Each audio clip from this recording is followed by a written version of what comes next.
আইনগত কিছু পরিবর্তন হচ্ছে। আপনারা জানেন যে আগে যেটা মানে 180 দিন ছিল সেটাকে 90 দিন করা হচ্ছে এখন। ফলে শ্রেণীকৃত ঋণের পরিমাণটা একটু বাড়বে, অ্যাক্সিলারেটেড হবে। এটা বাড়তোই 180 দিন করে ওখানে যেত, কিন্তু সেটা এখন 90 দিন করে সেখানে চলে যাবে। তো সেই কারণেও আমরা একটা ফাস্টার অ্যাক্সিলারেটেড এটা দেখবো, মানে ক্লাইম্বিং এটা এটা এটা আমরা শঙ্কা না, এটা বাস্তবতা। এবং এটার কারণ আমি যাব না, কারণ নিয়ে যথেষ্ট বিশ্লেষণ হয়েছে, যথেষ্ট আলোচনা হয়েছে, কিন্তু সেই দিকেই আমরা যাচ্ছি। আমরা জানি যে আগে এটাকে কম করে দেখানো হতো বিভিন্ন কারণে, এবং এটার পরিমাণ ছিল 9% মতো। তো এটা 9 থেকে 20 হয়ে গেছে, এবং আরো 9 বেশি বাড়বে এটাই আমার ধারণা। তো যাই হোক, পার্থক্যটাও আমরা জানি যে রাষ্ট্রায়ত্ত মালিকানাধীন ব্যাংকগুলিতে পরিমাণটা সবচেয়ে বেশি, এটা 42% বর্তমানে, এবং এটা 40 থেকে 42.8, মানে প্রায় 43% মতো। আগে ছিল 40.3। আর বেসরকারি ক্ষেত্রেও এটা বেড়েছে অনেকখানি।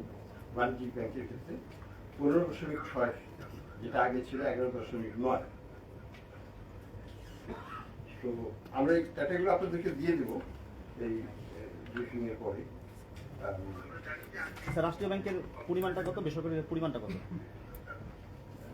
রাষ্ট্রীয়টা হচ্ছে 42.8 টাকা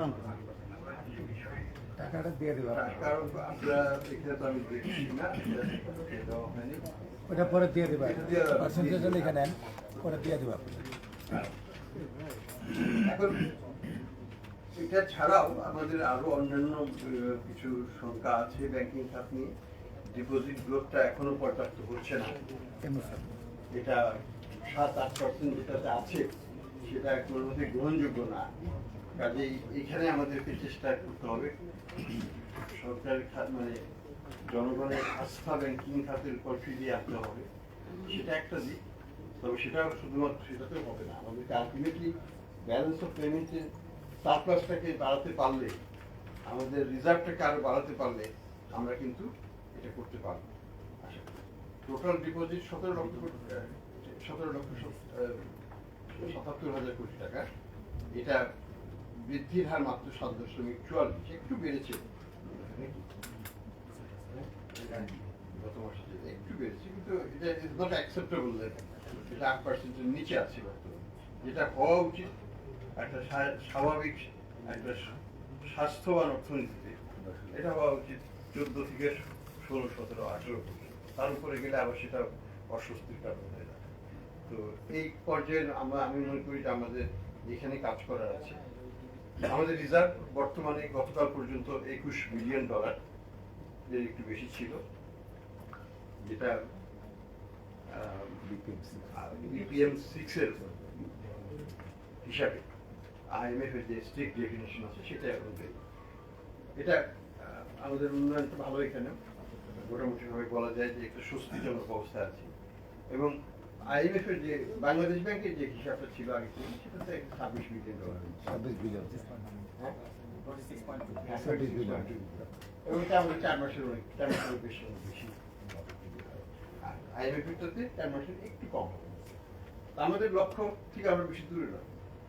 আমার কাছে মনে হয় যে আমাদের IMF হিসেবে আমাদের লক্ষ্য হওয়া উচিত অন্তত পক্ষে 4 থেকে বেশি। আমরা 4 এর কাছাকাছি চলে আসছি, আর কিছু দূর গেলে আমরা এটাকে ক্রস করতে পারবো। তো আমরা এখন পর্যন্ত সেপ্টেম্বর মাসের IMF এর নেট ইন্টারন্যাশনাল রিজার্ভ টার্গেট আমরা অবজার্ভ করছি, ডিসেম্বরে করেছি। আমরা আশা করছি যে মার্চেরটা আমরা করতে পারবো উইথ প্রপার অ্যাডজাস্টমেন্টস ফর IMF এর যে ইনভেস্টমেন্ট যেটা হয়নি, সেটাকে অ্যাডজাস্টমেন্ট করে আমরা হয়তো সেটা অবশ্যই করতে পারবো। বর্তমানে আমরা করতে পারবো। তো আমাদের এদিক থেকে আমরা একটা কমফোর্ট জোনে আছি। আমরা মনে করি না যে আমাদের কোনো ইমিডিয়েট কোনো ক্রাইসিস ব্যালেন্স অফ পেমেন্ট থেকেও আসবে বা ব্যাংকিং খাত থেকেও আসবে। আমরা সেটা কন্টিনিউ করতে পারবো। আমাদের ডিপোজিট করতে আর একটু ভালো করতে পারবে, এই ক্রাইসিসটা যেটুকু সংকট আছে, লিকুইডিটি সংকট আছে কিছু কিছু সেটাও দূর হয়ে গেছে, সেটা নিয়ে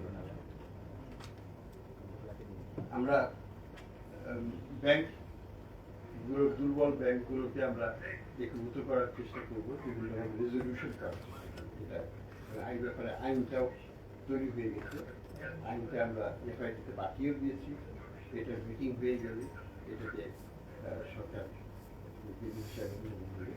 দ্বিতীয় নম্বর হচ্ছে যে এই আইনের সাথে রেজলিউশন অ্যাক্টের সাথে আমরা আবার ব্যাংকিং ইন্স্যুরেন্স ডিপোজিট ইন্স্যুরেন্স অ্যাক্টও আমরা দিয়েছি, সেটাতেও কিছু পরিবর্তন তো আছে। আমাদের এখন যেটা ডিপোজিট ইন্স্যুরেন্সের পরিমাণটা আমরা 2 লক্ষ করেছি 1 লক্ষ থেকে, সেটা তো আইনগত একটা প্রবিধান করা হয়েছে এবং সেই সাথে অর্থায়নের ব্যবস্থাটাও যেতে হয় সেটা আমরা করছি। আমরা মনে করি যে ডিপোজিটারদের অন্ততপক্ষে 2 লক্ষ টাকা পর্যন্ত এটা আমরা ইমিডিয়েটলি দিতে পারবো, কিন্তু প্রয়োজন হবে না। আমরা মনে করি না যে কোনো ব্যাংক রান হবে, আমরা মনে করি না যে কোনো ব্যক্তির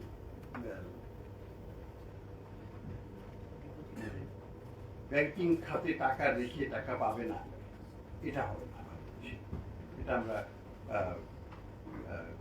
করতে দেব না।